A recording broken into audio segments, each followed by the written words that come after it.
পৃথিবীতে এমন একটি স্থান রয়েছে যেখানে বিগত ২০ লাখ বছরে এক ফোঁটা বৃষ্টিও পড়েনি। শুনতে অবিশ্বাস্য লাগলেও এটি সত্য।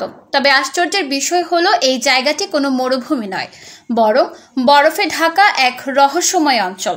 দক্ষিণ মেরুর অন্তর্গত এই স্থানটির নাম ম্যাকমোর্ডো ড্রাই ভ্যালি। এটি পৃথিবীর সবচেয়ে শুষ্ক ও ঠান্ডা এলাকাগুলোর একটি। বিশ্বের বিস্ময়কর স্থানগুলোর মধ্যে এটি অন্যতম। লাইফ সায়েন্সের এক প্রতিবেদনে বলা হয়েছে, অ্যান্টার্কটিকার এই অঞ্চলে গড় বাৎসরিক বৃষ্টিপাত প্রায় শূন্য, এমনকি তুষারপাতও হয় না বললেই চলে। গবেষকদের মতে ফ্রিজ হিলস নামে এক নির্দিষ্ট অংশে শেষবার তরল পানির প্রবাহ ঘটেছিল প্রায় ১,৪০,০০,০০০ বছর আগে। এই কারণেই বিজ্ঞানীরা এই স্থানকে মঙ্গল গ্রহের পরিবেশের সঙ্গে তুলনা করেন।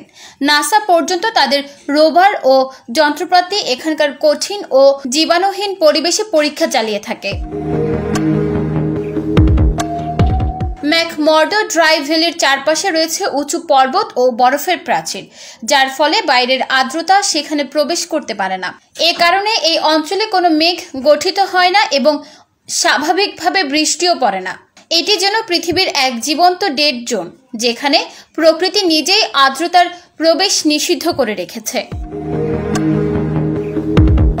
নিউজ ডেস্ক, চট্টগ্রাম সময়।